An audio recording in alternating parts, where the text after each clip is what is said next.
Hey, how's it going? This is Joe and Tell. Today I'm going to be taking a look at the Sound Artist LS3 clone inspired by, I don't know what you want to call it, but they call it an LS3 The main reason I'm hesitant to say that specifically is because LS3 is licensed by the BBC and they have certain specifications. Now, whether they went based on those exact specifications, the type of materials, all that, I'm not so sure because those require a certain type of wood. These are just MDF. And so they kind of went off a little bit. We want to know, how does this sound? How does it perform? And I was curious because I've always wanted to try some LS3 I've heard some from Falcon Acoustics at a show and I was impressed with how those sounded. And so I'm curious to maybe try those out later on. But let's take a look at this. I'm going to do something a little different here in my review, in that I'm going to look at the difference between my subjective and objective measurements, and also what other reviewers have said, because there are very few reviews on this thing. So I only found, I think, maybe 2 other reviewers who have checked out the speaker. And so I wanted to compare notes after the fact, of course. So I did my listening impressions. I took my copious notes before and after. And so after I went back and I just wanted to see what other people thought, and, kind of see where we agree and maybe where perhaps we disagree.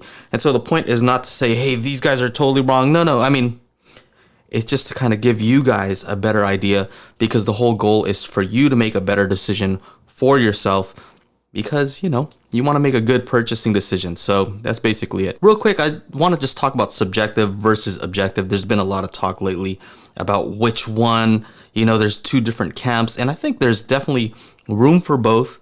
I do a lot of measurements here just to kind of check myself, make sure I'm not kind of going crazy here. But a lot of times I find that I have to double check my measurements. So a lot of times, even during this test, I measured and my mic wasn't plugged in, so it was taking it from the laptop. And so you have to check those mistakes. We're not perfect. We're not robots. And so we have to make sure that we're also doing the right things, that we're measuring properly, and also hopefully doing a good job of analyzing the objective measurements. So definitely, I think that there's room for both subjective, objective, and you kind of want to just kind of cross-reference, I think, is a good idea. So here are some of my notes that I took early on, my first impressions. And so having listened to them for the first time, here are some of my initial impressions. So I felt like it had a hefty weight. They had real veneer, which I thought was nice. Even though it's MDF, it looks like it's painted, not an adhesive. They have nice terminals. They have a shallow enclosure. The sticker I found to be kind of hilarious and unnecessary. It required more gain from the amp on my desk than I'm used to. It sounded like a mini hi-fi system, meaning that it sounded as if I was sitting further back, right? Not listening to speakers close up. I felt like it lacked detail. Sounds like the stage is pushed back. I already mentioned that. So that may or may not be good for a desk. Depends on what your objective is. Okay, so it didn't have a ton of bass, but it bowed out gracefully is what I said in my notes. And then I said it was inoffensive, but they don't do much to impress. Not fun or exciting. So that was at my desk. I decided I should listen to them a few feet back in a normal kind of like stereo listening environment. And here are my notes from that. So I was using the Yamaha AS501. At my desk, I was using a small class D amp from Mica. It said here that it sounds better on the Yamaha, and my thought was that it needed clean power. It was only good for reasonable volumes only, so I could get it to distort once I started pumping it up with more volume. And then here's a thing that I want you to pay attention to. I said that it was oddly enjoyable, but borderline boring. Kind of sounds contradictory, right? We'll get back to that later. I said that it had a very wide sweet spot, and I thought the imaging and the soundstage were excellent. Right? It had some depth to it, all that. We'll get back to that later. I said it would be good with a proper sub and DSP, which we'll get into later also. I didn't think it was visually appealing, and I didn't love the color of these. And then after using them for about a month now, I have some more notes. So those were my initial listening impressions. And then long term, here are some of my notes. I said that it was unresolving and muffled at my desk, not accurate at all. I thought that the lack of power from the Class D amp, or the fact that it was Class D, made the difference. But in measurement, I found that that actually wasn't the case. I measured it with the Class D amp and with my Class AB Yamaha, and they measured the same. So the main difference that I was hearing is actually the fact that it was the difference between the placement on my desk versus here in my listening position. In my notes, it said that it sounded a little bit more exciting, a little more lively on my Yamaha about 5 feet away, and it sounded not so good at my desk. So what happened there? Was it the amp? And I did some measurements to figure out what it was, and it actually has a lot to do with the fact that it had a lot less bass, right, in this position back here where you're looking where they are right now versus at my desk. I guess it was maybe the reflection off the desk, or maybe the how close it was to the wall, something here where it definitely had more bass than it did in where it's at right now. I think it has more to do actually with the speaker stands that it's on. It's on some 2-foot stands, and I think that it decreases the bass, because if you think about it, when we're talking about room gain, when we're talking about near walls, we're talking about sometimes it's near one wall, sometimes it's near 2 walls if it's in the corner. But if it's low or on a desk, you're talking about the desk is actually acting as a boundary as well. Because it had more bass at my desk, it sounded more muffled, versus when it had less bass, because it already has a boost, because it had less bass, it sounded a little bit more balanced. Now on their site, they claim a sensitivity of 83 decibels, which is already very low sensitivity. But in my testing, it seemed lower than that. I was comparing them to my SVS Prime bookshelf as well as these Larsen 4s. And the Larsen 4s, they are rated around 87 decibels. And so in my testing, I just kind of kept it at the same volume. I did a measurement of the Larsens, and I didn't change the volume, kept it the same. So these here, they needed 8 decibels more gain than the Larsens, and the Larsens were rated at 87 decibels sensitivity. So what does that mean? Maybe these can be rated at 79. I mean, realistically, that's kind of my experience. I've had to turn up the gain on these way more than any other speakers that I've ever tried, ever. So I have a review for a mini DSP product that uses Dirac in the near future. And so I tried using that Dirac room correction on this, and I was very impressed with the results. And I think part of that is because it has a good off-axis response. The frequency response, not really my style. I prefer a more neutral speaker, but it's hard to argue with the fact that they have done something correct when it comes to the off-axis response. And I think that that's really what they were focused on, because these were meant for small listening situations. You know, if it's used in a vehicle, something like that, a van, then there's going to be a lot of off-axis sound, because, you know, you're in a small space, so you're going to get a lot of reflections. And so if they could control that, then that's going to help them get a more consistent kind of response in smaller environments. Because off-axis response was well behaved, I think Dirac was able to correct for a lot of the imperfections in the frequency response. I also found that adding a sub totally changed the experience. I mean, this is really what this needs, is to add a sub. And in order to correctly do it, you do need DSP, because you really want to time align everything, right? So I find it very difficult to integrate a subwoofer without using some sort of DSP to add delay to the main speakers to match up with a delay inherent in most subwoofers. All right, so let's take a quick look at some measurements here. All right, so here we are. We're taking a quick look at the Larsen in red. And so this is what I'm talking about. I played some pink noise, and then I plugged in the Sound Artist, and you could tell that the Sound Artist was significantly lower in volume across the board. And so that's what I'm saying, that the sensitivity is very low, even though these Larsens are already rated at 87 decibel sensitivity. Let's take a look at how it compares, let's say, to the SVS Prime bookshelf speaker. And so you can see the SVS is in blue, and you can see here in purple, the Sound Artist is just not very flat in comparison. Here's a quick before and after Dirac room correction. So this is before, and this is after. You can see how much it really smoothed out the top end here. Ignore this because this was uncorrected for here, but you can tell that it really did a good job of flattening out the response, more similar to the SVS, and I actually like what it did here. Now regarding what it does in the corner versus, let's say, 1.5 feet away from the wall, so you can see that being in the corner actually extends the bass response a lot further out, right? Significantly. And what else do we see here? We see at a desk, and this is where there was a big difference. See these here, so this is at the desk, right? This is on 2-foot stands. And at the desk, it was, on a small stand, but that's maybe half a foot off of the desk. And you can tell what that does is being at the desk and also being near a wall enhances the bass by a lot. Or I should actually say that these other ones reduce the bass, because this at the desk is actually how I was responding when I did my measurement. So I'm not sure if it's the stands or my room specifically, but the reduction in bass there actually helped the overall response. So I wanted to see how it performed off axis from about arm's length if you're going to use them at a desk. And so 0 degrees is how it was measuring. And then about 22.5 degrees, you can see it's still relatively well behaved, meaning it doesn't really drop off really fast here, anything like that.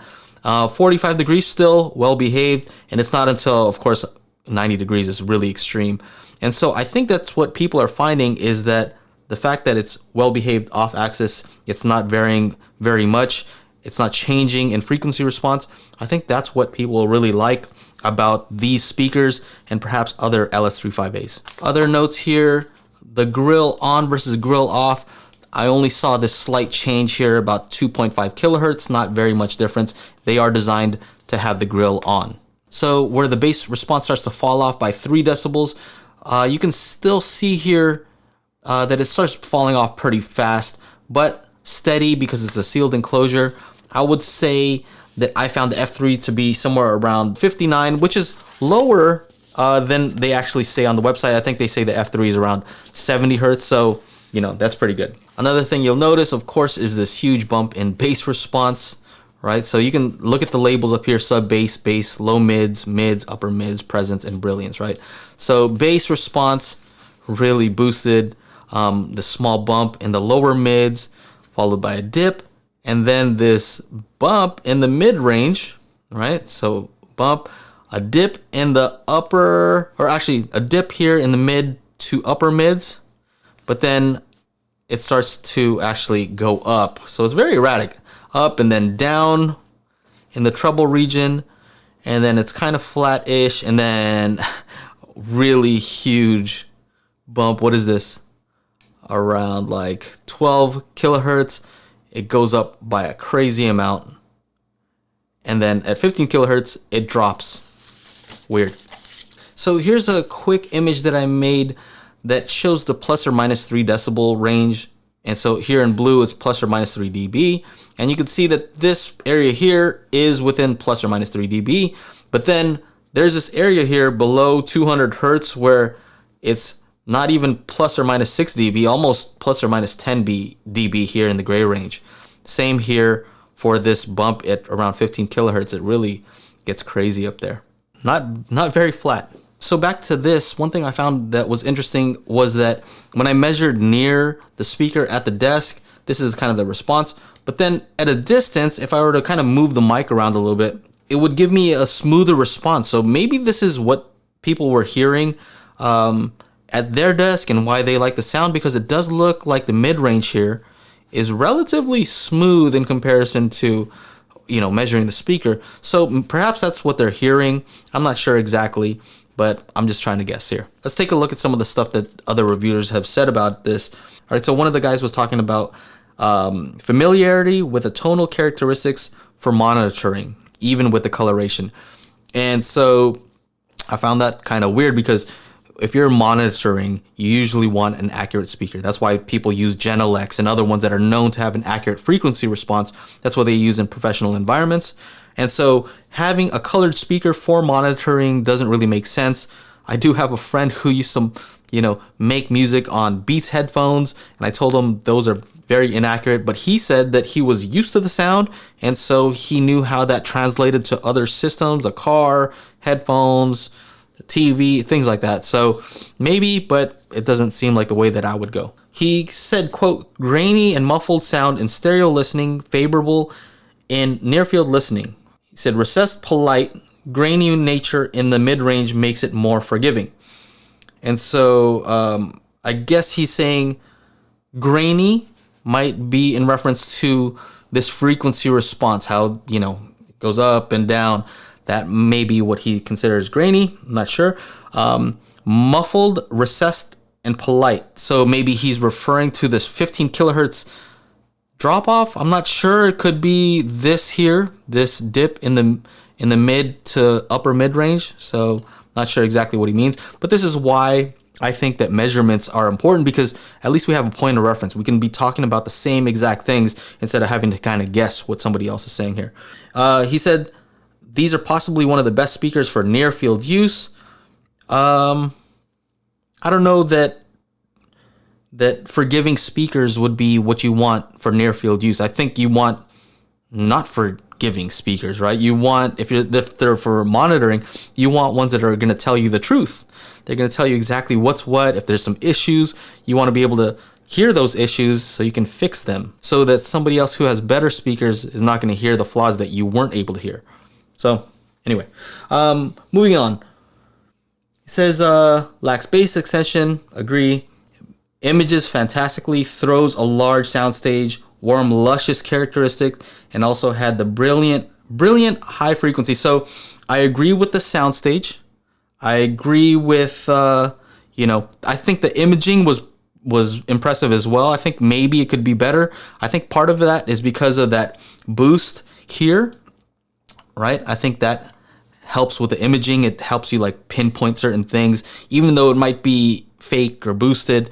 It does give you that impression. When he said brilliant high frequency, I'm not sure if he meant that, this is in the brilliance range, right? According to REW, that it was boosted or that it was brilliant. I wouldn't say that it's brilliant because I would prefer flat, but there is some brilliance there for sure. He says that he recommends a subwoofer. Agree. He says that you can have the wrong pairing with certain amplifiers.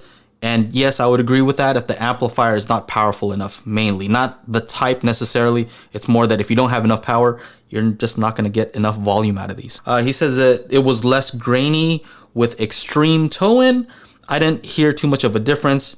Off axis, as you can see from the measurements, it was consistent. So whether you toe them in a lot, I don't think makes too much of a difference. I've actually had them placed where they were facing forward versus when they were toed in, and there wasn't a huge difference in response. One reason to do that though is if you have some sidewalls that are close by, towing them in a lot reduces that first reflection because they're facing in more, and so there's less likely to have stuff that's bouncing off the sidewalls hitting your ears.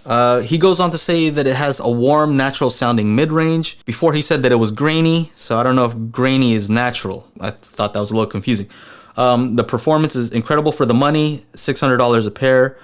I would say that other speakers that I've reviewed are objectively and subjectively better, right? So speakers measure better. I mean, I think there are better speakers in this price category, unless these are specifically the type of speakers that you want. Then he says they have a very entertaining sound. And so it sounds contradictory, right? He said they're entertaining, but before he said they were recessed and polite. And he also says that they're laid back here, laid back and warm sounding presentation. So what is it? Is it entertaining or laid back? And so it's hard. I mean, this is what happens when you have this type of frequency response, right? It's hard to pinpoint what it is specifically, because it could be entertaining because the imaging is so precise. Is it laid? It kind of sounds laid back because here where the vocals are, it sounds pulled back. Like I said, sound like the sound stage is kind of further back. Now the fact that it's so erratic, it kind of makes it sound like there's depth. It adds extra layering to it because, certain frequencies are forward, some are pushed back. And so it sounds like there's something special going on.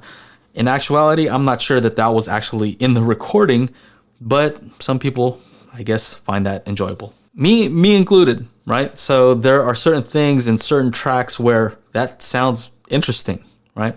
Not accurate, just interesting. Okay, so here it says laid back and warm sounding presentation. It's clear they don't have this boring, super smooth sound. In fact, if anything, they have a mild V curve, and that is correct. As you can see here, V curve, U curve. I don't know, some people might call this like a W curve too, right? So, or an M, I don't know what you call that. Up, down, what letter is that? M. So yeah, again, very confusing unless you're looking at a graph. Is it laid back? Is it exciting? Is it brilliant? I mean, it's all of those things because this is going up and down. It depends on the track that you're playing. It depends on your room placement. A lot of different variables here. Okay, so let's take a look at another reviewer.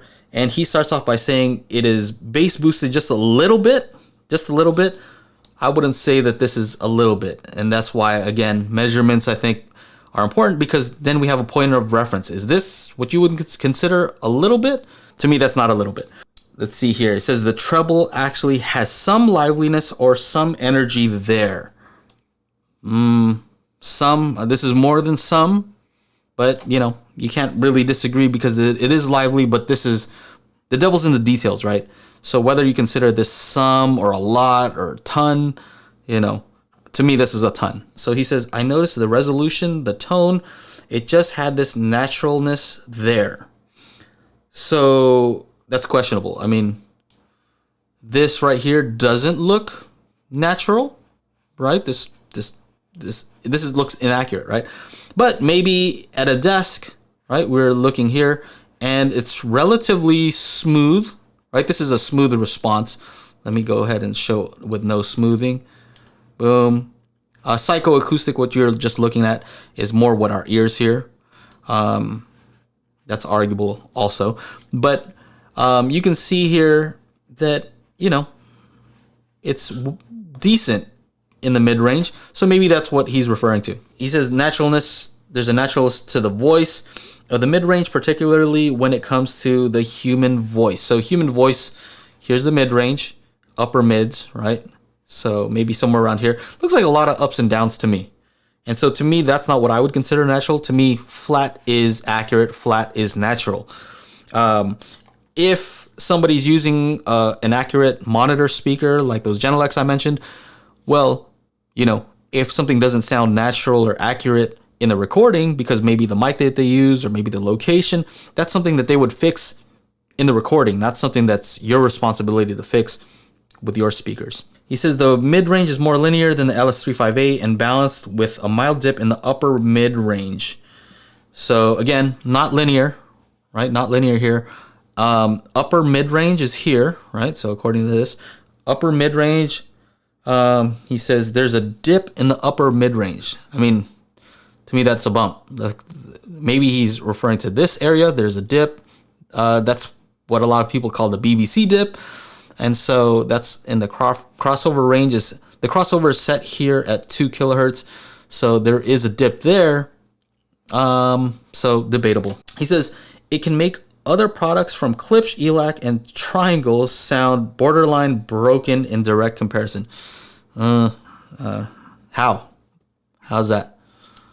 I don't understand that. I mean, there are speakers from them that measure much flatter than this, much more accurately. So I don't know how they sound broken in comparison. He says there's a effortless resolution. Maybe he's referring to this bump here at 15 kilohertz, which gives you the perception of resolution, but that's actually it's just a bump in the treble region. Okay, so he says desktop is where they shine because you really need good driver integration.